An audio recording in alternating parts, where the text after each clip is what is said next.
So hello friends, welcome to the channel. I hope आप सब लोग अच्छे होंगे। इस वीडियो में हम कंटिन्यू करने वाले हैं अपने ट्रिग्नोमेट्री के सीरीज़ को। ठीक है, तो अभी तक जो आप सीरीज को फॉलो कर रहे होंगे आपको पता होगा कि हमने लगभग सारे टाइप के क्वेश्चन को सॉल्व कर लिया है। ठीक, तो अब क्या बचता है भाई? अब ये बचता है कि आप एग्ज़ाम में किसी क्वेश्चन को फास्ट कैसे करेंगे ताकि आप पेन पेपर का कम यूज़ करें। ठीक है, हम डिस्कस तो करेंगे ऐसे कि एग्ज़ाम अप्रोच और फिर जो उसका एक्चुअल सोल्यूशन होगा। ठीक है, तो हम उस तरीके से क्वेश्चन को डिस्कस करेंगे, बट हम ट्राई करेंगे कि पेन पेपर का इस्तेमाल कम करें ताकि आपको एग्ज़ाम में क्वेश्चन में टाइम कम लगे। ठीक है भाई, तो चलिए क्वेश्चन की तरफ बढ़ते हैं। तो इसमें पहला क्वेश्चन हमारे पास है कि सेक थीटा हमारे पास गिवन है 1 minus sine theta sec theta plus tan theta. इसका वैल्यू के है तो के का वैल्यू हमें फाइंड करना है। ठीक है मेरे भाई, तो अब देखिए सेक थीटा क्या होता है 1 by cos theta, tan theta क्या होता है sine theta by cos theta. Denominator क्या हो गया एलसीएम लोगे तो कॉस थीटा, ऊपर क्या बच गया 1 प्लस साइन थीटा। ये क्या है 1 minus sine theta, A minus B A plus B क्या बच हो गया भाई A square minus B square, 1 minus sine square theta, नीचे में क्या था कॉस थीटा। ठीक है, 1 माइनस साइन स्क्वायर थीटा क्या होता है कॉस स्क्वायर थीटा। ठीक है भाई, अब ये सेक थीटा डिनोमिनेटर में क्या था भाई कॉस थीटा, सेक थीटा क्या हो गया 1 by cos theta, cos square theta denominator में भी हो गया न्यूमरेटर में भी कॉस स्क्वायर थीटा हो गया, तो के का वैल्यू क्या हो गया 1 भाई। ठीक है, ये इतना सिंपल सा था। ठीक है, लेकिन एक बार थोड़ा सा अच्छे से इसको सॉल्व करके भी देखते हैं ताकि क्वेश्चन अच्छे से आपको समझ में आए, ये भी हमारे लिए बहुत ज़रूरी है। तो ये क्या हो जाएगा भाई sec theta plus tan theta. चलिए इसको हम लिख देते हैं 1 plus sine theta, 1 plus sine theta divided by cos theta. ठीक है भाई, तो 1 plus sine theta divided by cos theta. ठीक है भाई, अब यहाँ पे क्या है 1 माइनस साइन थीटा और ये सेक थीटा को क्या आप लिखोगे 1 अपन कॉस थीटा। ठीक है भाई, 1 माइनस साइन थीटा को एज इट इज़ लिख दो 1 माइनस साइन थीटा। अब ये क्या बन गया ए स्क्वायर माइनस बी स्क्वायर, तो 1 minus sine square theta divided by cos square theta. ठीक है भाई, अब आपने पढ़ा होगा कि 1 क्या होता है sine square theta plus cos square theta is equal to 1, तो 1 माइनस साइन स्क्वायर थीटा क्या हो गया कॉस स्क्वायर थीटा, तो cos square theta divided by cos square theta. ठीक है भाई, ये क्या आ गया 1। ठीक है भाई, देखा, बस इसमें आपको आइडेंटिटी का यूज़ करना था और छोटा सा काइंड ऑफ सिंप्लीफिकेशन इसको बोल सकते हो। ये बिना पेन पेपर के भी सवाल बन सकते थे। ठीक है, चलिए अगले सवाल की तरफ बढ़ते हैं अपने। तो इसमें हमारे पास अगला सवाल है कि एंगल ऑफ एलिवेशन, अच्छा एक कंसेप्ट होता है एंगल ऑफ एलिवेशन और एक एंगल ऑफ डिप्रेशन का। ठीक है, तो मैं एक बार आपको रफ आइडिया दे देता हूँ कि ये क्या होता है कि ये एक हमारे पास ट्रायंगल है। ठीक है भाई, कुछ ऐसा आपको दे देगा कि ये टावर है, कोई इसका हाइट h है, कोई एक बंदा यहाँ पे खड़ा है। ठीक है, ये x डिस्टेंस पे खड़ा है, तो ये जो एंगल है भाई ये होता है हमारा एंगल ऑफ डिप्रेशन। ठीक है भाई, और ये जो एंगल है ये क्या होता है भाई एंगल ऑफ एलिवेशन, ई से इसको डिनोट कर दीजिए। ठीक है, ये आपको समझ में आ गया। अब क्वेश्चन कैसे रहेंगे, ये डिप्रेशन यदि डी दिया हुआ है और ये ई दिया हुआ है तो आपको tan के फॉर्म में tan ई यदि मैं पूछ दूँ कि क्या होगा भाई, तो h अपन x होगा, h अपन x होगा। सिमिलरली tan d क्या होगा मेरे भाई x अपन h होगा। अब कोई बंदा ऐसे बोलेगा कि ये कोई यहाँ पे आदमी खड़ा था, ये यहाँ से कुछ मीटर चल दिया, यहाँ से मान लेते हैं कि y डिस्टेंस चल दिया, तो ये एंगल जो बनता है ये कुछ और बनता है, ये मान लेते हैं अल्फ़ा। तो फिर आपको ऐसे ही tan का रिलेशन लगाना पड़ता है ऐसे क्वेश्चंस में। ठीक है, फिर क्वेश्चन आसानी से सॉल्व हो जाएगा। ठीक है, चलिए क्वेश्चन को देखते हैं कि angle of elevation of the top of a tower from a point on the ground is 30 degree.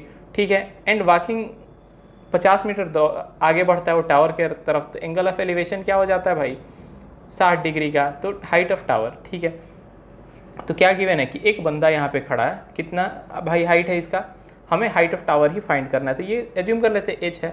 अच्छा बंदा कहाँ पे खड़ा है, कुछ मान लेते हैं यहाँ पे ये खड़ा होगा। ठीक, अब यहाँ से ये जो एंगल दिखा रहा है ये दे रहा है कि अपना 30 डिग्री का है। ठीक है भाई, और ये मान लेते हैं कि ये हो गया आपका x डिस्टेंस पे।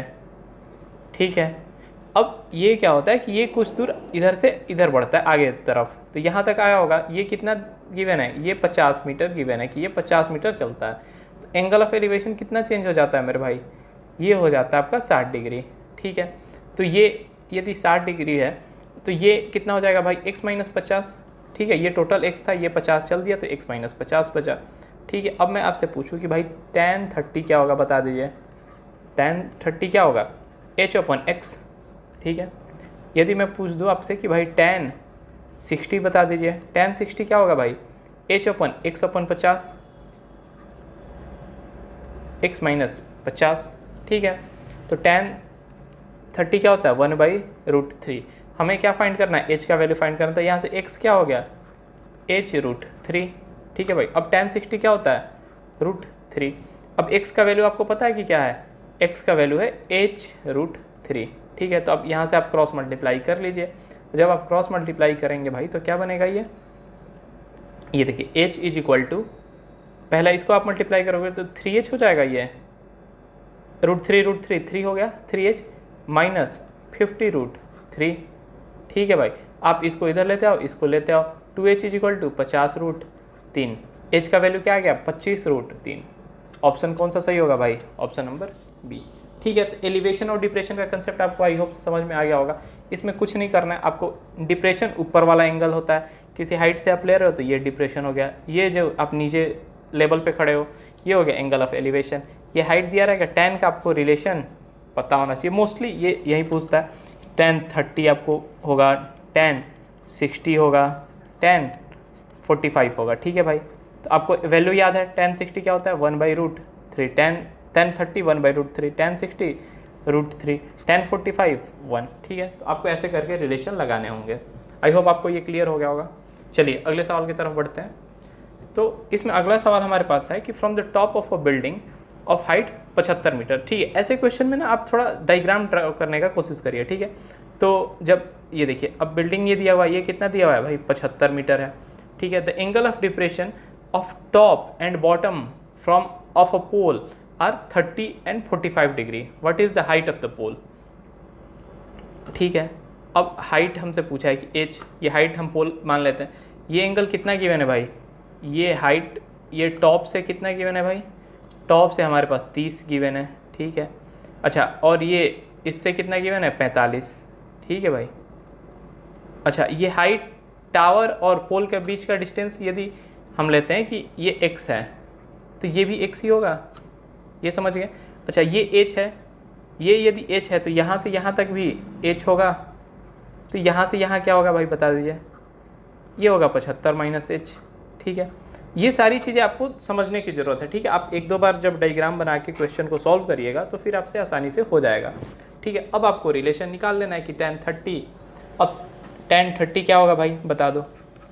अब यहाँ से मैं यदि tan 30 लिखूँ तो ये क्या होगा, दिस अपॉन दिस होगा कि नहीं होगा। तो 75 minus h divided by x। ठीक है। अब ये tan 45 कितना होगा, ये बता दीजिए। तो यहाँ से tan 45 जो होगा मेरे भाई, ये होगा tan 45। ठीक है। तो 45 कितना होगा, 75 अपॉन में x। ठीक है मेरे भाई। तो 75 अपॉन में x। अब tan 30 क्या होता है भाई, 1/√3। x का वैल्यू क्या हो गया, यहाँ से आप x का वैल्यू tan 45, हाँ ठीक है। अब यहाँ से tan 45 ये 1 हो गया तो x का वैल्यू क्या हो गया, 75। ठीक है। चलिए आपको यहाँ से पता चल गया। अब यहाँ से x का वैल्यू यदि आप 75 रख देते हो, ठीक है, x का वैल्यू आपने 75 रख दिया तो ये क्या हो गया। चलिए इसको थोड़ा सा यहाँ ला के सॉल्व कर देता हूँ मैं। तो 75√3 minus √3h is equal to 75। √3h इधर गया, ये इधर आया, तो 75 आप कॉमन होंगे तो क्या बनेगा, √3 minus 1 is equal to √3h। तो h का वैल्यू क्या आ गया भाई, 75 √3 माइनस 1 डिवाइडेड बाई √3। ठीक है भाई। अब देख रहे हो बाहर में 75 गिवन है तो आप 75 एज इट इज़ रहने दो। जब इसको आप सिंप्लीफाई करोगे तो क्या बनेगा, 75 √3 बाई √3 1 माइनस 1 बाई √। ऑप्शन कौन सा सही होगा, ऑप्शन नंबर बी। ठीक है। आई होप आपको ये क्लियर हो गया होगा। ठीक है। तो ये हो गया एंगल ऑफ डिप्रेशन का, और ये क्या था हमारे पास, एंगल ऑफ एलिवेशन का सवाल।